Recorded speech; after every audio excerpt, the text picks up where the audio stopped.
l'émission Luxéven. Aujourd'hui, nous recevons le pasteur Purviance Mavungu. Avec lui, nous allons parler du séminaire d'évangélisation qu'il organise aux yeux du jugement tabernacle. Pasteur, bienvenue. Merci. Quand vous êtes chez vous, soyez détendu. Alors, est-ce que ça va? Ça va? Non, ça va. Tout se Alors, passe bien. Merci. Cela fait près de 5 mois que vous aviez organisé un séminaire dont le thème portait sur la marque de la bête. Est-ce qu'on peut dire, est-ce qu'on peut se remémorer un peu de ce séminaire, nous dire ce qui a marché et ce qui n'a pas marché? Bon, concernant le séminaire que nous avions organisé la dernière fois, je dirais que cela a été un succès parfait, parce que le Seigneur était non seulement au rendez-vous, mais nous avions vu beaucoup de choses que nous n'avions pas prévues, mais être réglées par la main du Seigneur lui-même. Aujourd'hui, les gens ont tendance à confondre la marque de la bête à la vaccination contre le Covid-19. Y aurait-il un rapport entre ces deux? Le problème avec beaucoup de gens, ma soeur, c'est que on a beaucoup de lecteurs de la Bible, mais moins sont ceux qui arrivent à saisir l'esprit même de la Bible. La marque de la bête n'a rien à voir avec une quelconque vaccination. Parce que nous le savons, que la marque de la bête, c'est l'une des choses qui devait s'accomplir en ce temps de la fin. C'est une réalité eschatologique. Et c'est quelque chose qui a trait à l'âme. C'est une marque spirituelle, parce que la marque de la bête, c'est la marque de Satan, qui est donc l'opposé de la marque de Christ, qui est le Saint-Esprit. Alors, est-ce que quelqu'un peut me dire que le Saint-Esprit est une vaccination? Si le Saint-Esprit n'est pas une vaccination, pourquoi voudriez-vous que la marque de la bête, qui est son opposé, soit une vaccination? Je pense que c'est une irresponsabilité ou encore une ignorance des gens qui les poussent à confondre la vaccination à la marque de la bête. De toutes les façons, si l'on peut remonter l'histoire, est-ce la première fois que l'on parle d'une maladie qui exige une vaccination? Non, il y en a eu durant le siècle passé. Donc, on ne va pas aujourd'hui dire que prendre le vaccin contre la Covid-19, c'est la marque de la bête. En tout cas, ça, c'est vraiment une ignorance qui risque d'être fatale pour plusieurs personnes. Alors aujourd'hui, vous revenez pour un autre séminaire dont le thème est, je cite, « Je serai l'ennemi de tes ennemis et l'adversaire de tes adversaires ». Pasteur, pensez-vous que les chrétiens qui sont pleins d'amour, pleins d'affection envers tout le monde puissent avoir des ennemis et des adversaires? En tout cas, c'est une question qui est très pertinente. D'entrée de jeu, j'aimerais dire que ce thème, je ne l'ai pas inventé.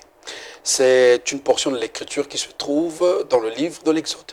C'est Dieu qui, parlant aux enfants d'Israël, leur dit « Mon ange va vous conduire chez les Éviens, ainsi de suite. Et si vous obéissez à la voix de ce dernier, je serai l'ennemi de vos ennemis, l'adversaire de vos adversaires. » Donc si Dieu l'a dit, c'est que les ennemis sont une réalité. Il est vrai qu'aujourd'hui, comme vous le disiez d'ailleurs tantôt, que le chrétien il est rempli d'amour.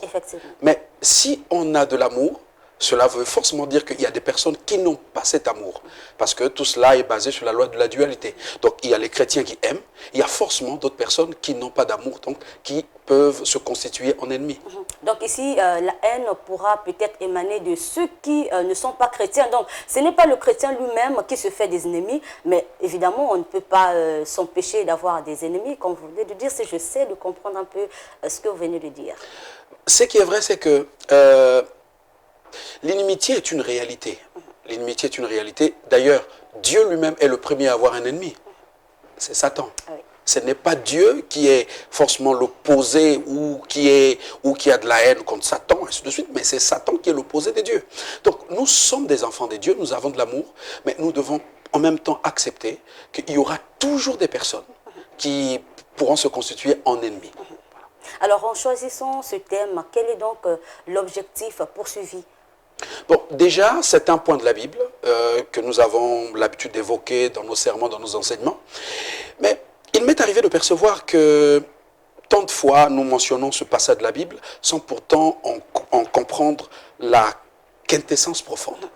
C'est donc le but qui m'a amené à prendre un peu cette écriture afin de l'étudier ensemble avec les croyants et nos invités, afin de l'étudier de fond en comble.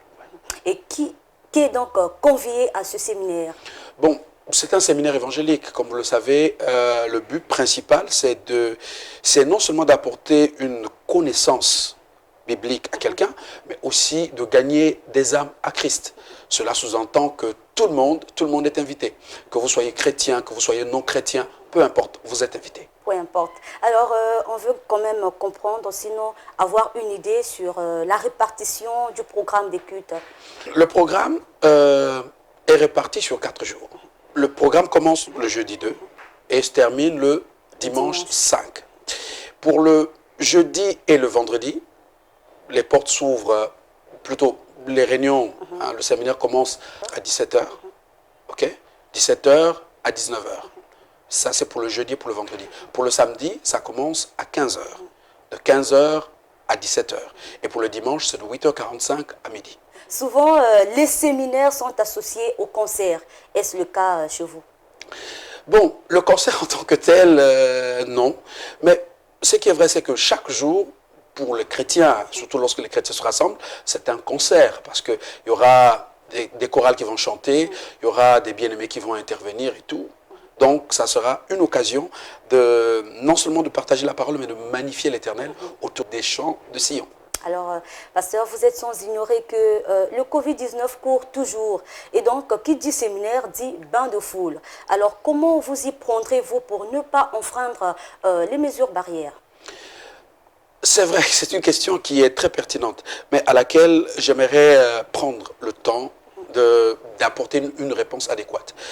Ce qui est vrai, c'est qu'avant d'organiser un tel événement, on se prépare. Donc on s'est préparé pour respecter toutes les mesures barrières. Les mesures barrières, on ne les respecte pas simplement parce que c'est l'État qui nous les demande. Mais c'est que cela, plutôt, il en va non seulement de notre responsabilité, mais aussi de la santé de ceux qui viendront. Donc, si on a un peu d'amour pour ceux qui viendront, je pense que c'est un passage obligé. La fois dernière, sinon je vais parler du séminaire passé, il y avait eu un direct.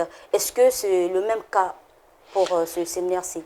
Oui, ce qui est vrai, c'est que tous nos cultes, depuis un certain temps, on s'y est donné des moyens, sont en direct. Donc, il y a un live, parce que n'oubliez pas qu'on n'est pas seulement suivi par des personnes qui sont dans le pays, mais aussi à l'extérieur, parce qu'on a des croyants ici, des croyants en Europe, des croyants aux États-Unis, des croyants au Canada, ainsi de Oui, suite. parce que je tiens quand même à rappeler que vous êtes aussi pasteur à l'église Zoé Tabernacle de France, pour ceux qui ne vous connaissent pas peut-être. Ah oui, c'est vrai. Je suis pasteur donc de 2 assemblées. J'ai une église ici au Congo et une église en France. Donc, ce qui fait que, bon, on a aussi des églises au Portugal, on en a 3 plus précisément, et sans compter d'autres croyants qui sont éparpillés à gauche et à droite. Et vu que c'est un thème qui est très bénéfique, parce que non seulement c'est biblique, mais cela nous apprend un peu comment vivre dans le quotidien.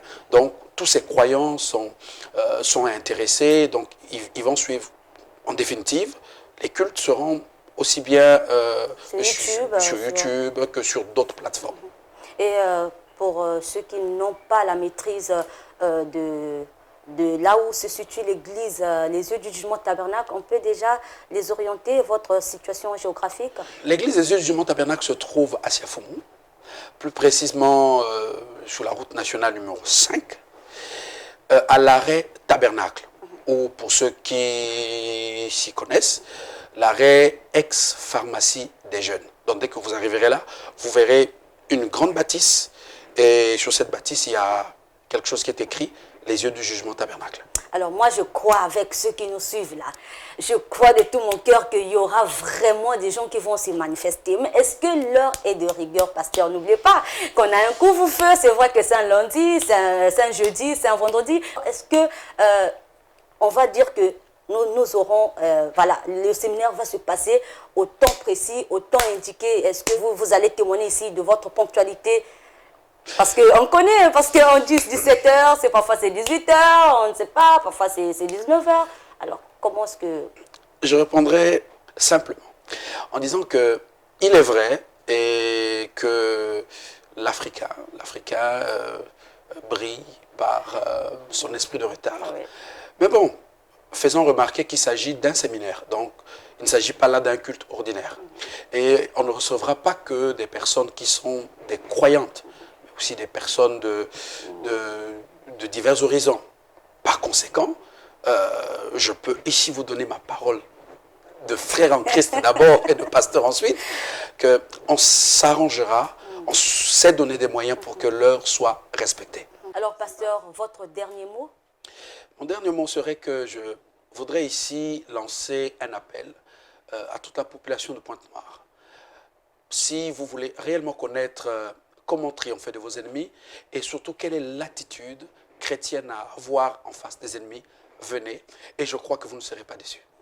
Alors, pasteur, merci d'avoir été de nôtres. Vous avez entendu, l'appel est lancé. Le pasteur Purviance vous invite à triompher sur vos ennemis, à triompher sur vos adversaires.